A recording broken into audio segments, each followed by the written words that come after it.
We can do this. We're all caffeinated enough. I don't drink caffeine, actually. Pietro? I don't drink Wow. coffee, I should say. Pietro? I drink caffeinated tea with some frequency, but coffee doesn't agree with me. This explains so much. You've seen Kids in the Hall, right? Sure. Yeah, not extreme version of you would be the Kevin McDonald character that only drinks tea. Oh.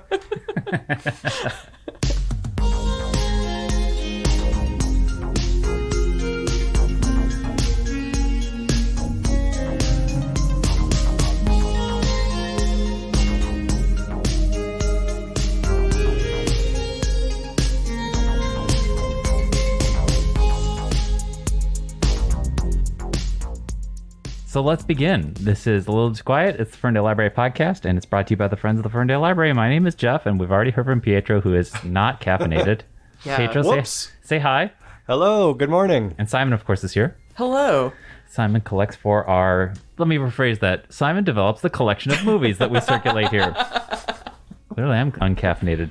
And Simon also runs a movie trivia night, which is a hoot. This is true. It's a fun time. Coming up on June 5th, there's a movie trivia event happening at 215 West. It is the event space located right next door to Soho in downtown Ferndale. What is the topic, Simon? Camp. Camp. So let's talk about camp and what it is when we talk about camp films. I think it's kind of had a fluid definition. Yeah, over the years. camp is infamously kind of hard to define. I have most of a page of notes about various things on camp right now. I think that people confuse camp and it blurs into kitsch, and I don't think we need a border between the two. Right. I was wondering if it's really kind of a moving target as well. Yeah. Yeah. Man, all right. I'm going to be... Did I just say it had a fluid definition? And we're going to talk about a guy with the last name of Waters? Oh. Sorry, that's a spoiler. That's a spoiler for later. Go ahead. Well, I mean, if I'm going to be a pretentious jerk, I will quote Susan Sontag. Please, go ahead. Notes on camp, mostly that it is culture in quotation marks. If I were not going to be a pretentious jerk, I would say it's like excessive.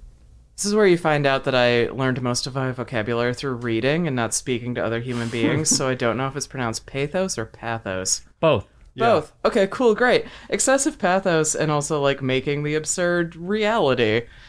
Also, gonna come in and say it is always about gender and the absurdity of gender. We're going to get into that. Pietro, I was setting up the mics and stuff here in this library, and I was thinking, how long is it going to take before I bring up Susan Sontag? And Simon beat me to it in the first 3 minutes, because this is an amazing film critic who was highly active back in the 70s. Right. And wrote this great essay that Simon just referenced called Notes on Camp. Yeah, which actually came out the same year as Whatever Happened to Baby Jane. Wow. So camp has been around for a really long time. Oh, that's right. That's Yeah. right. And who else? We'll check our facts on this, but I feel like other critics, other kind of renegade critics like Jonas Mekas and Lester Bangs got into the mix, and they were like, yeah, this is trashy and we love it. Right. This is our trash. Can we point to a moment in history or a cultural event that's thought of as like the birth of camp? Well, I mean, Baby Jane might be a good starting point. Well, But maybe that's when it starts going mainstream. I don't know. Or Yeah. to think about it like the nostalgia for the 50s and the 70s is sort of what pops to my mind as somebody who's not entirely well versed on this. Sure. sure. Because there's a lot of that going on in John Waters' films. Exactly.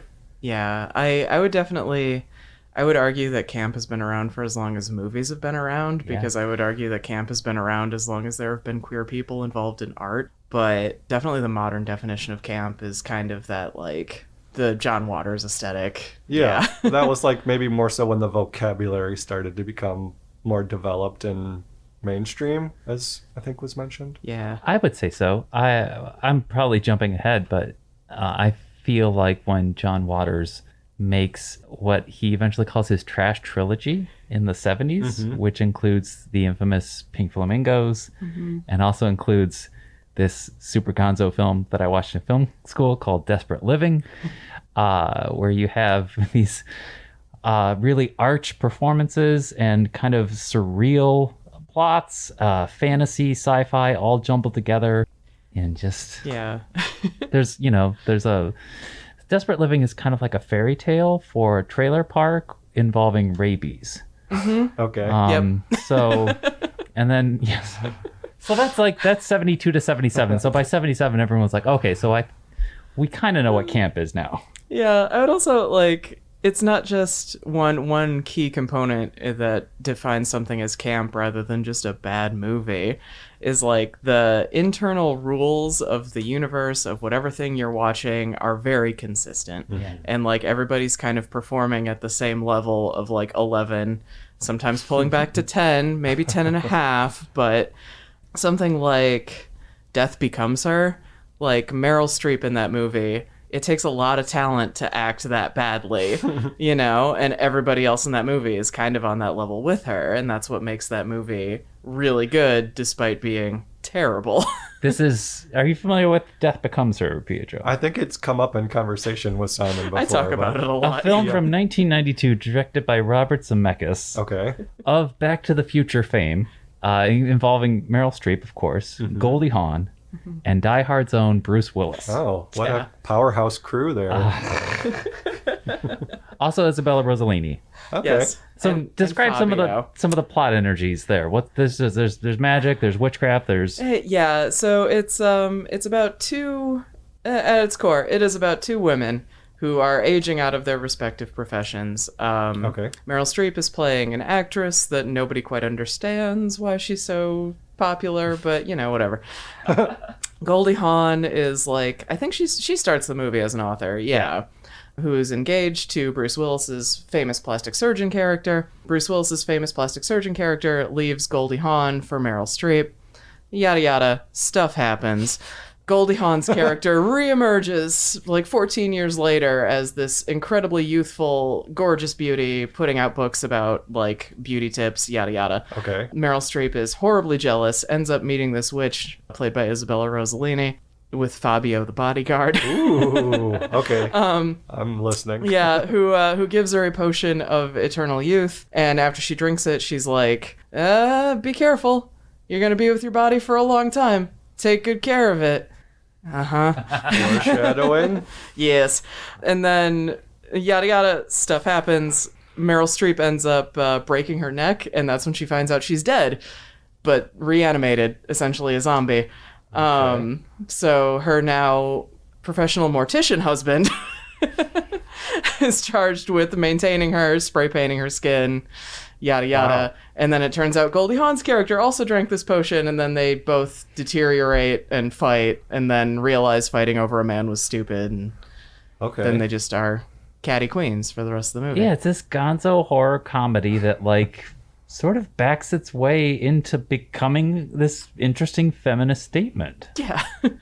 With like bizarre wackadoo special effects. Oh, 'Cause incredible special effects for the time, yeah. Meryl Streep is kind of doing the full like Exorcist, my head is backwards kind of thing, and one of them I don't want to have any spoilers. There's dismemberment. Yeah. Goldie Hawn pretty quickly can no longer wear a two-piece bathing suit for the rest of the film. Yeah, that's one way to put it. Yeah.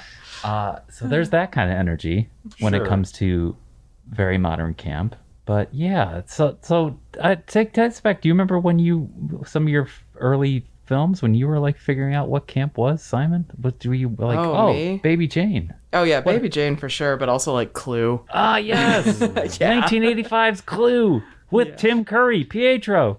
Brilliant. Thank you. Yeah. Clue, Barbarella, obviously. Oh yeah. I also have a running joke that I don't think straight people can do camp intentionally. They just kind of get camp bestowed upon them. Case in point, Mommy Dearest. Sure. Which no one intended for that movie to be campy, but it sure is. And like Tim Burton's Batman's, and then Joel Schumacher's Batman's take up to like 1,000. Yeah. Especially Batman Returns, I think. Yeah. Has a campy energy to it. Oh yeah, absolutely. Yeah, that Catwoman. Yeah. The full body leather suit. Right, that she had to get sewn into. Right. Yeah. But again, it's all about gender because it's just that extreme hyperfemininity. I would also say on the unintentional straight people made a campy classic thing would be 300. Oh. But on the exact opposite end of the spectrum, where it's like glistening muscles, incredibly just, yeah. 300, Pietro. Yes. Zack Snyder. Yeah. I haven't seen that one yet. That's okay. Yeah. I can picture the cover of the movie and the poster, but Exactly. that's as far as I got. Yes, the Spartans are holding off the Persian army. It's like 300 versus 3,000. Yeah. Terrible movie. Accidentally campy. They're all 80% nude. Yep. Throwing spears and, flinging swords, Eh. for 90 minutes. Incredibly masculine. Yeah. A lot of yelling, a lot of screaming, a lot of roaring, a lot of slow motion, a lot of close-ups. Yeah. Unintentionally campy. But like possibly camp. That's the interesting about camp is like the wondering, the investigation of the intent of the Right. auteur. Intentionality is the word that keeps coming to mind for me. Yeah. Mm-hmm. Was this on purpose? Right. With Clue, I would say mostly yes. Yeah. For Clue, sure. Death Becomes Her, yada yada. Definitely intentionally campy. So we're talking about camp movies, but we also kind of like dip our toe into B movies too. And I think that the idea of B movies is tricky too, because a lot of people think that the B stands for bad, Yeah. and that's not always true. Right. What are B movies, do you think, Simon? Well, B movies, man, so back in the day, movies used to be double features. And you'd have the A picture with the big stars and the bigger budget, and then you'd have the B picture with the lesser stars and the smaller budget. It's like a record. Yeah. A-side, B-side. And like every studio did A and B pictures, but like RKO Studios in particular, like their B studio, their B talent was like the guy that ended up directing and winning an Oscar for West Side Story got his start making like the B movies for RKO Pictures. Oh, wow. I never knew that. That Yeah. seems like maybe just the thing you had to do to pay your dues and rise in the ranks. Right. And then you get, again, intentionally but unintentionally, camp classics like Cat People or Curse of the Cat People, which is actually a Christmas movie. And like, if we're really getting into B movies, like King Kong was technically an RKO Pictures production. Right. And that's obviously not camp. Well, no, Fay Ray in that movie. An icon. Yeah. Literally name dropped in the Rocky Horror Picture Show, speaking of. Right. And that does lead us into the Rocky Horror Picture Show, which is heavily referential of RKO. Yeah. And camp. Yeah. And B movies. And specifically RKO B movies. Also, fun facts. Rocky Horror Picture Show saved 20th Century Fox from going, like, completely bankrupt because they still hadn't recovered financially from Cleopatra. You're welcome, Star Wars. Yeah. Wow. Yes, that's tricky. I was going to say, like, oh, is Rocky Horror like the first we are a B movie on purpose kind of gesture? But it was a stage musical first, so that's technicality there. But it does, when you get to put that movie on, it does feel like, hey, we are flagrantly a B movie. Like, this is camp. Yeah. We are, Lots of references to Ed Wood also. And so Ed Wood, that's another go. segue. There we go. Pietro, any familiarity? I've seen the John Depp, Tim Burton, John Depp. Ed Wood movie. Yep. Yeah. Hilariously, I've never seen that. I've never seen the Tim Burton Ed Wood movie. I've seen it. It's actually Tim Burton, for what it's worth. It's probably his best movie. Yeah. So, What year did it come out? Do you remember? 94. 94. Because I'm trying to think of when he really took his dive into not being able to create anything original. Ooh, shots fired. Well, I mean, did he lie? Right somewhere after Sleepy Hollow. Yeah. Somewhere after 99. Okay. Yeah, that's when we lost Tim Burton. But Ed Wood, though. In terms of the actual director himself, though, I don't believe I have seen any Ed Wood films. But you've probably seen clips of it through some osmosis of being just flipping through your television or seeing clips of paper plates as UFOs or Vampira just in a cemetery. Tor Johnson doing anything. Yeah, Tor Johnson's face. It's like part of the cultural nexus, I guess, at this point of the... Yeah. There were also a couple of Mystery Science Theater episodes that used Ed Wood movies.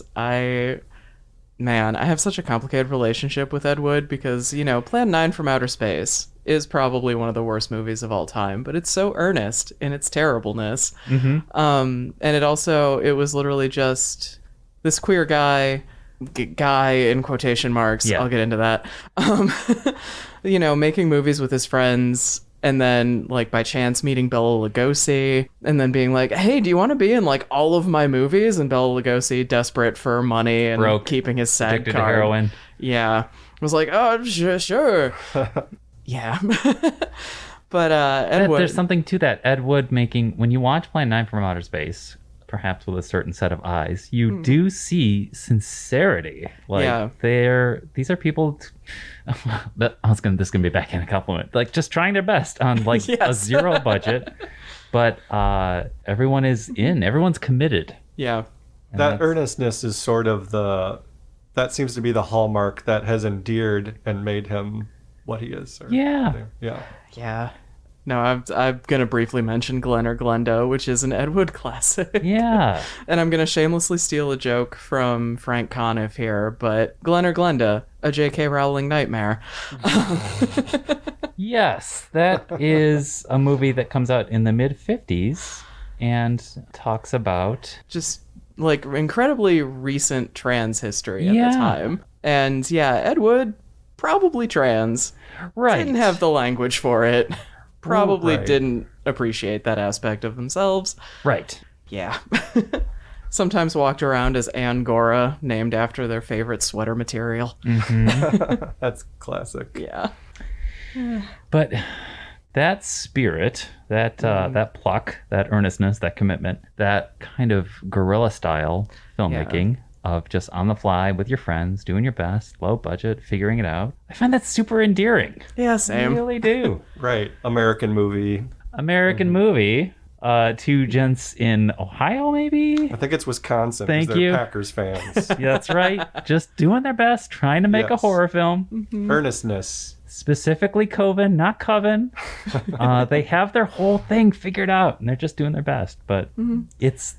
I would argue that Linda in the original Evil Dead is also a very campy figure. Oh, yeah. Yeah. Wait, is she the one who... Who like laughs in the corner at him That's constantly. Yeah, and then he's like, shut up, Linda. Yeah, camp. But that being said, I wouldn't... Again, camp isn't necessarily bad, because then you've got All About Eve, Yeah. which is campy as hell. Also, I think nominated for like 14 Oscars. Yes. It's like the most decorated Academy Award film almost Yeah. in history as far as the nominations it Oh racks yeah, up. it's tied with like Titanic and La La Land. Which, Joanne wow. Woodward. No, it's Betty Davis. Betty Davis, but there is an ingenue Oh, in I'm it. thinking of the Oh, Sybil. yeah. Sybil, I think maybe was the Joanne Woodward. All About Eve, I think, is 1950. Maybe. We'll check the facts. Yeah, years mean nothing. Time is. What's time the is fake. premise of All About Eve? So Betty Davis is like a grand theater, big popular person, and then Eve Harrington is like this young girl who kind of sneaks her way into Betty Davis's character's life, and then slowly tries to steal her entire stardom. Oh, okay. Her lead roles, I her was positive theater critic friends. Entirely wrong. And Baxter. Okay. Yeah. Apparently includes an appearance from Marilyn Monroe in the film. It does. It was one of her earliest film roles. That's All About Eve. It's probably doesn't come close to Casablanca or Citizen Kane, but as far as like being parodied or paid homage to in lots of cartoons or shows, like that whole premise of the established star and the up and comer and the voiceover Sure. and all Yeah. that stuff. I mean, the classic line, fasten your seatbelts, it's going to be a bumpy night. That is Yes. from All About Eve. Yes. I would also say that you can also pretty clearly tell when one of those old school movies is campy rather than whatever, is how many drag queens have done parodies of it or a character in it. Good benchmark. Yeah. So, Sunset Boulevard. Yeah. I mean, I think I saw more drag performances of Death Becomes Her than I've actually seen the movie.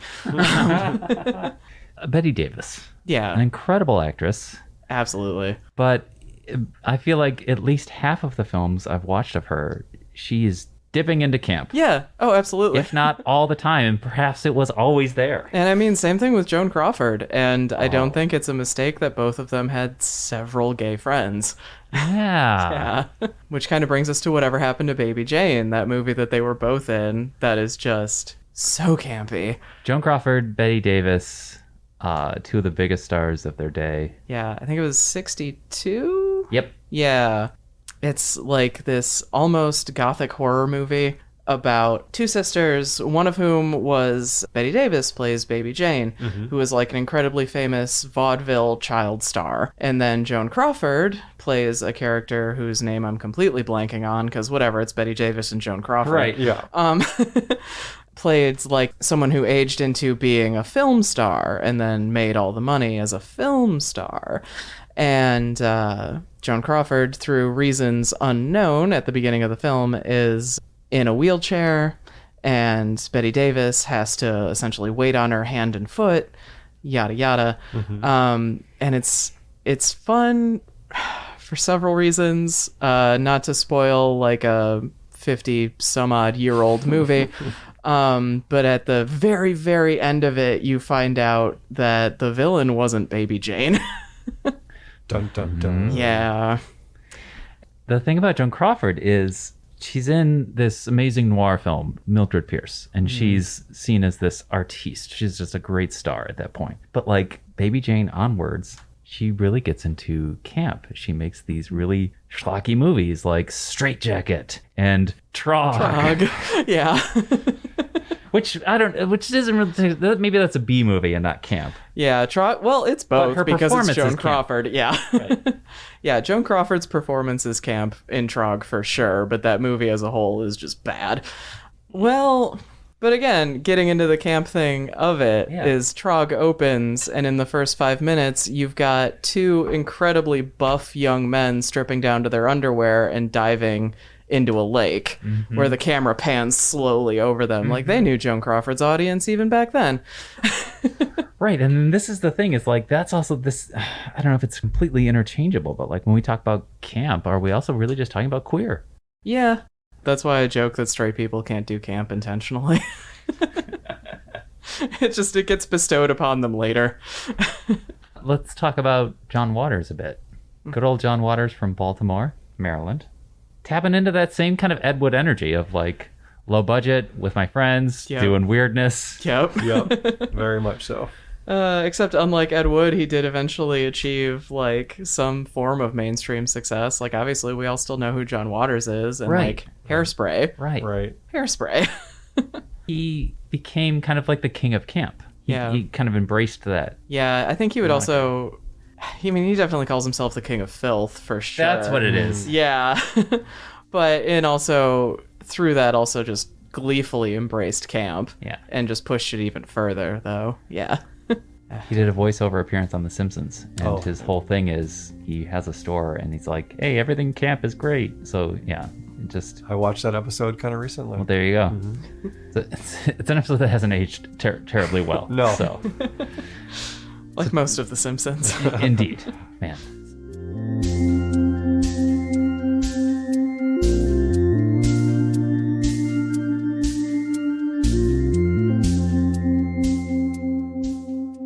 So more about B movies. So what about George Romero's Night of the Living Dead? That's got B movie energy. Yeah. Right? That's got low budget guerrilla on the fly energy. Not camp, but this was what was sort of going through my head, is that the B of B movie really to me more represents budget than anything else. Yeah. And I think about like why are so many horror movies kind of falling into that camp or B movie thing? And again, it's a budget and also blood in this case. But it's like when you have a low budget, you can sort of embrace that campiness. Oh yeah. Not necessarily by choice, but also sort of you make that choice. But I think those are all sort of intimately connected. The budget, and then horror lends itself. You can make a really iconic, great horror movie on a cheap budget and use that as sort of a springboard to get yourself more money for the next one. Well, George Romero is 1968. Perhaps I should rewind about 10 or so years to later 50s, early 60s and ask about Roger Corman. Also Yeah. making horror-ish films. Local legend. Yeah, he's from Detroit. I don't know. Yeah. Yeah. And I think produced over 300 movies. He's one of the most prolific just filmmaking guys ever. Secretly one of the most helpful like networking guys ever, who has like sort of connected people to get them amazing gigs. There are tons of people, Jack Nicholson included, who can say like, I am in this business because of Roger Corman. Yep. It's incredible. One of Jack Nicholson's first film roles was a bit part in the original Little Shop of Horrors, which is... For fans of the 80s version, I think he plays the Bill Murray role. Yes. Incredible. I think I often see that, there'll be like discount DVDs where they put 3 movies together in one. And like, I swear Jack Nicholson's in all of these. They should call them bargain DVDs, B movies, with the B going. Yeah. It's like he's in it, I swear, but it's going to be for 15 minutes maybe. Mm-hmm. Yeah, Roger Corman, I think, makes films like The Terror, and he taps into Poe material. And I think he works with the... God, the brain is just not there today. Yeah, he did all the Edgar Allan Poe, Vincent Price movies. Thank you, Vincent Price. Yeah. But yeah, Little Shop of Horrors, what a delightful little campy feature. Yes, the original and or both versions. What are your thoughts on that? For sure. Right. Have you ever seen either of them? I've seen Little Shop of Horrors on VH1's Movies That Rock. Pietro! Well, you know what? They're not wrong. It does rock. That's a lot of my childhood summers spent inside watching Yep. VH1 Movies That Rock. Yep. But Little Shop of Horrors is remade in '86, and I always say like 30 years is kind of the length that is required for nostalgia to kick in, and I think that it's not a coincidence that like John Waters' 50s-ish energy is really popular around then too. So, Definitely. And you'll see that pattern is also very much established in music as well. Yeah. And fashion and all of the above, I guess. Yeah, like in Little Shop of Horrors '86, starring Canada's own Rick Moranis, but Ellen Greene is like straight out of the '50s, purposefully, I would imagine. Right.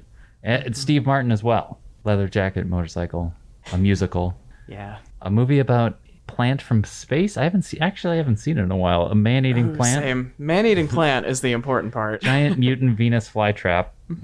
Voiced by one of the Four Tops, if I recall correctly. Oh, wow. Incredible. That makes sense. I'm trying to think of what's like the popular song from that I would know if I heard. I'm not gonna start singing. You don't want me to You start could singing. just state it.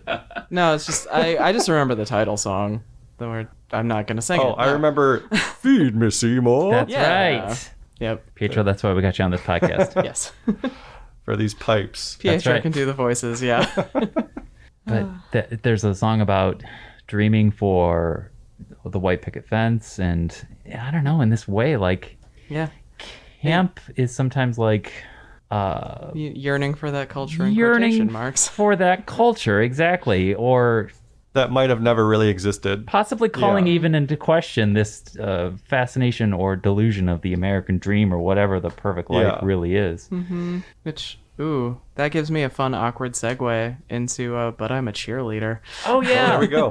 but I'm a cheerleader, Yeah. also part of a library event. Yes. Yes, coming up after trivia night, we're doing Ferndale Project's outdoor movie night. I will say that movie weaponizes camp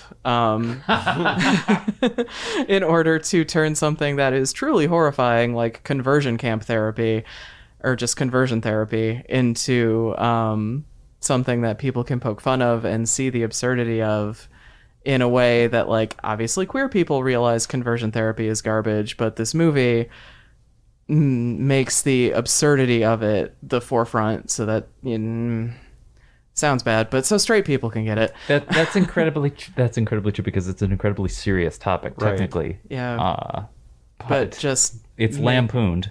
yeah, like taking it into that layer of unreality through camp makes it something that you can laugh at. Right. Right. Yeah. The absurdity becomes all the more apparent. Right, like the fact that they're all forced into wearing all pink or all blue, separated by gender.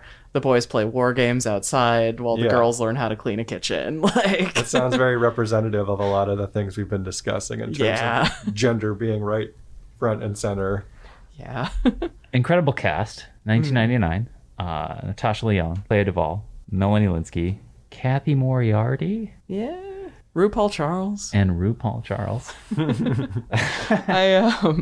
Speaking of someone who understands camp like inside and out, and I don't think ever stops performing camp whenever they are in public, that would be RuPaul Charles. Indeed. But yeah, that line delivery of "I myself was once a gay," like that lives in my head rent free at all times. What else is on your notes over there, Simon? Oh, jeez. Okay. That we had to touch on today. Okay. Who haven't we gotten to?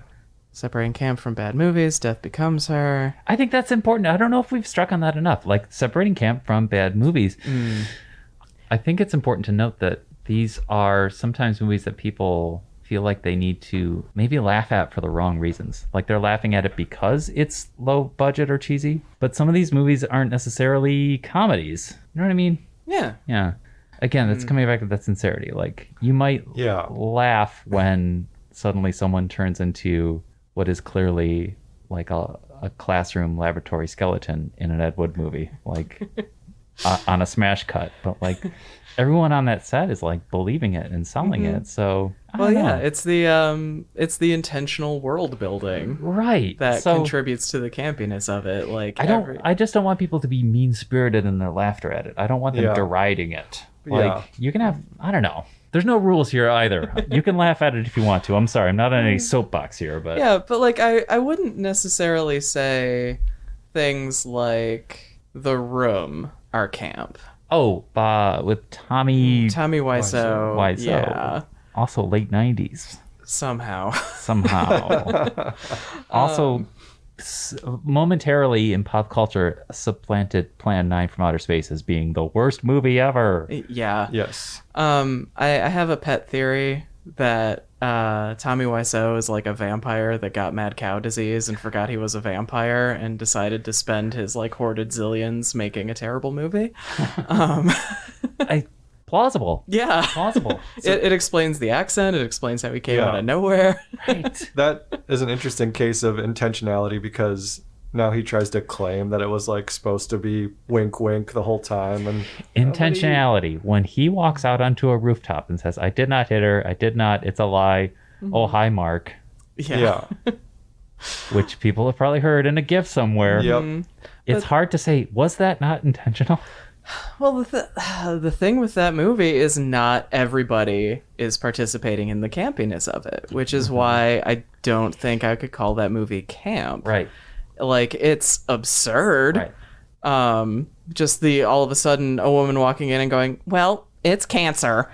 Like, absurd, not camp.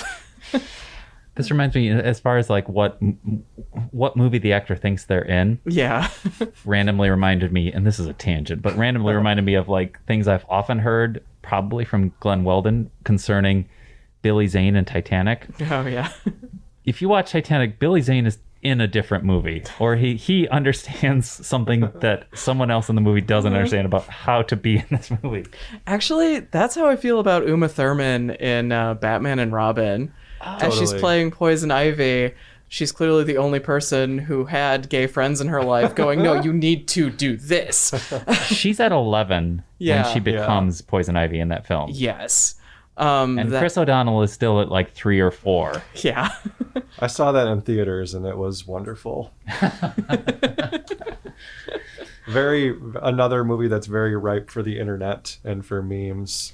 Yeah. And also just like the direction of it. Yeah. They were clearly trying to be campy as hell. And 9 times out of 10, they do succeed in being incredibly campy, but it's just, you can tell who got the memo about what that movie was and who didn't. In both of Joel Schumacher's Batman films, I think he has, and probably the same actors, he has side characters who are like news reporters or whatever at whatever gala Bruce Wayne is going to, and they know what movie they're in. Yeah, they're acting in an Ed Wood movie. Like... Exactly. and Joel clearly brings them back for Batman and Robin too, to just be at a gala being that same energy. So it's just that his Bruce Wayne actors don't get that memo, but Uma Thurman got that memo. Yes. Yeah. I would argue that oh crap, what's his name? The guy that plays the Penguin. Danny DeVito. Danny DeVito got the memo. 100%. Yeah. So I'm wondering, sort of as a segue from there, you think about the Arnold Schwarzenegger character, and that is Mr. Freeze. I'm in the right Batman movie, right? You are, yeah. Batman and Robin. So then think about what is the intentionality, what is the campiness level of saying like all his bad jokes about being frozen and cool off and take a chill pill and stuff Listen, like that. there are montages out there Oh, that you can watch, yes. and I swear to God, I had no idea how many puns he actually makes. It's like 19. Yeah. I'm sorry, you, the pun king of yes. the Ferndale Area District Library, Well, did not realize how many puns were in a movie. I'm still, and I'm just frankly amazed at how many he squeezes in just a 2-hour movie. And it's not a film that I just return to often, though. You know? Oh, no. And that's more George Clooney's fault or Chris O'Donnell's fault than it is Uma or Arnold's fault. Like, I return to that opening dance number that Uma Thurman does often. Every time I'm like, was that a reference to that on Drag Race? 9 times out of 10, yes. And that's the whole other aspect is that, again, you mentioned how often you could see it in a drag show. It's like there's all those reference points that you can start to see on perhaps Drag Race, which is now hosted by a co-star of But I'm a Cheerleader. Yeah. And So- what's the line between like parody and camp and B-movie too? Interesting. 'Cause there's a That's- lot of like action movies or parodies of action movies, which can be one and the same, Sure. that start to fall into that realm, but it doesn't feel like it has that same character. The other I word you'll guess. hear is spoof. This is a spoof on something, like Airplane, perhaps, Yeah. which is a spoof of bad old B movies. Yeah. I'm not sure where that. Or like the disaster classics of the late 70s, like Towering Inferno or the Poseidon Adventure, which are campy in their own way. I feel like, remember at the start of the pandemic when everyone was like, "Is this cake?" I feel like this entire episode I've been like, "Is that camp?" Yeah. Yeah. The disaster films, which were star-studded, Yes.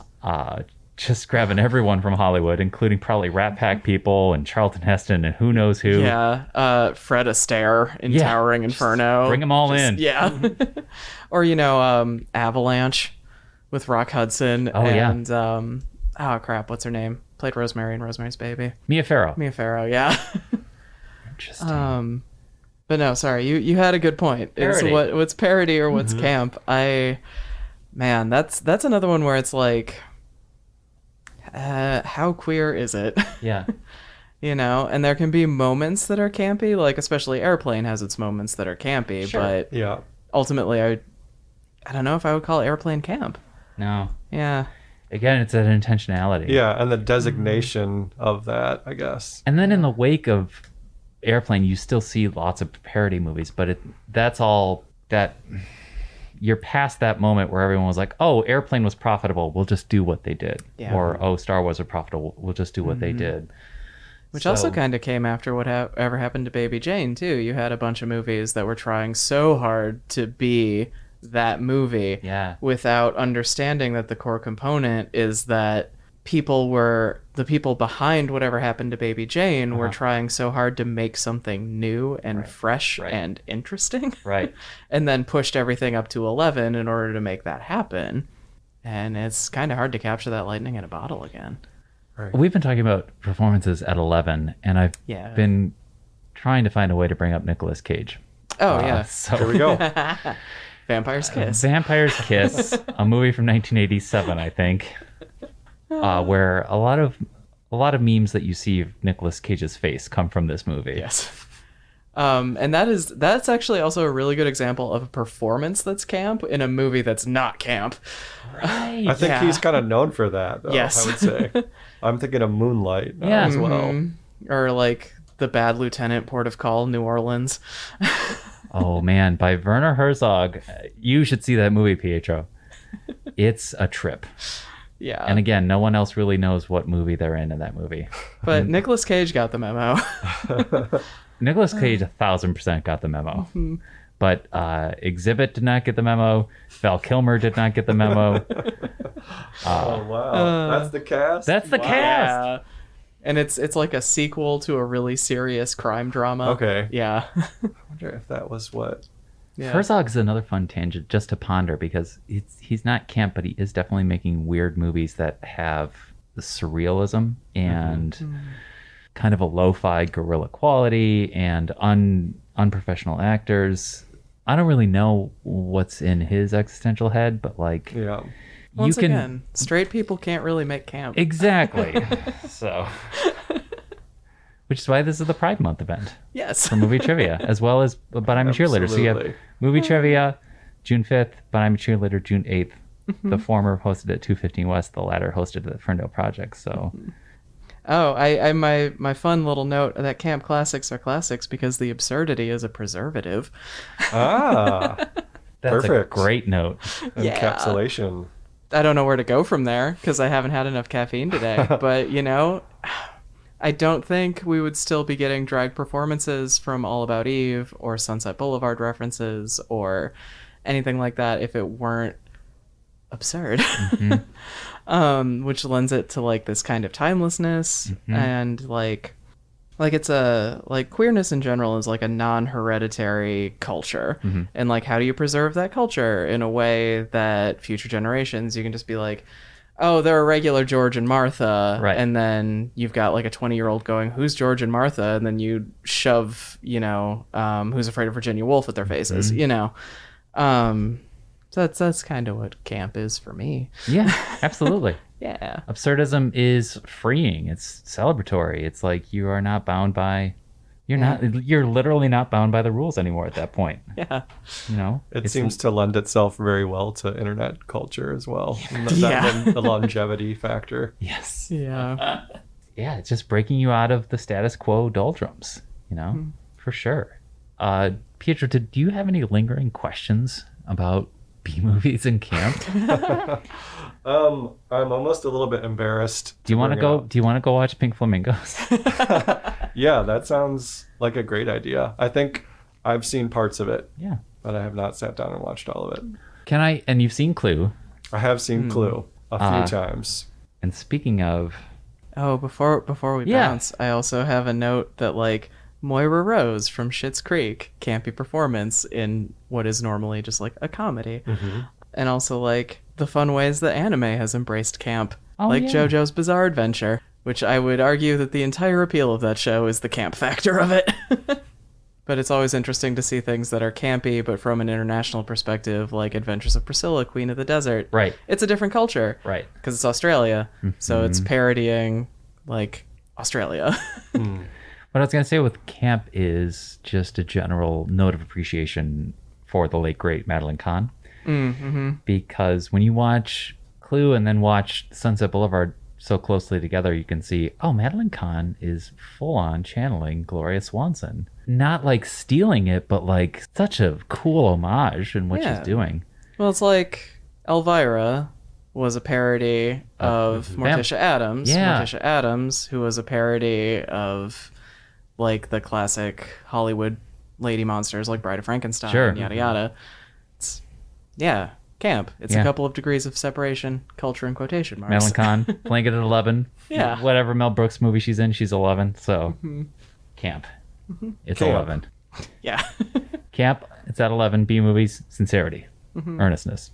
I think we need some sound effects in this, personally. Recommend them. I'll go hunt them down. Okay. That would be great if we had like a Foley artist who was like just banging on Yeah. metal or just like. Or just like a soundboard at this point. Yes. Right. And it would be so earnest.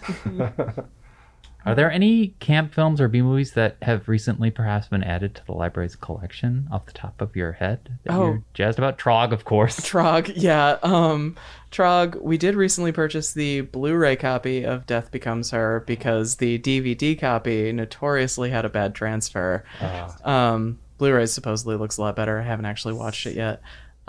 We did also just get the director's cut of But I'm a Cheerleader, which is going to be in my hot little hands until we actually do that screening of it. So we have it for screening night. Sweet. Could I add Spice World? to Oh that? yeah, Spice World. Oh, we went the whole podcast without bringing up Spice Oh World. my gosh. Well, here I am. I've Spice done my World. job. Yeah, I would joke that Spice World is a movie designed for drag queens but played by cis women. Like Interesting, yeah. 1997? I think Was it's it 99? Yeah, I think it's a little bit later. I think Thank it's you, closer yes. to Y2K. Yeah. Yeah. That's Because they were at the peak of their popularity when that Yeah. movie came out. Yeah, no, that movie is campy as hell. Yes. Alan Cummings, of course. Mark The great McKinney. Mark Yep. McKinney. There's a lot of kids in the hall floating around. Very nice. Yeah. I keep on thinking of Premise Beach when we've been describing things. But I digress. Oh yeah. Yeah, so many people are in that movie. There's also like a couple people from the Rocky Horror Picture Show in Spice World. Like Meatloaf is the bus driver. Yes. So many little gems like that I was not expecting. Yeah, but that's another movie where it's like they constructed an entire in movie universe from the ground up where it's just absurd. Yeah. And everybody got the memo that it was like, oh, we're turning the absurdity up to like a bazillion and just roll with it. And it's super referential, like Yeah. to the max. Right. It's its own universe. Yeah. Narrative universe. It's a different. I was gonna say it's almost a different planet Earth. It is in fact a spice world that you are entering. So you're arriving on a different planet. That's true. You're right. Like I Planet. said, the king of puns. Yeah. Simon, it's been a blast. Pietro, thanks for joining us My pleasure. Yeah. on this podcast about B movies and camp. Thank you for listening at home. It's a little too quiet, the Ferndale Library podcast, and it's brought to you by the Friends of the Ferndale Library. Please remember to rate, review, subscribe, and tell your friends about this little show that we make, but also tell your friends about all the amazing library events that we host, including movie trivia and a movie night at Ferndale Project. Also, come check out our DVDs and Blu-rays. Yeah. We'll be back next week with more. Thanks for listening.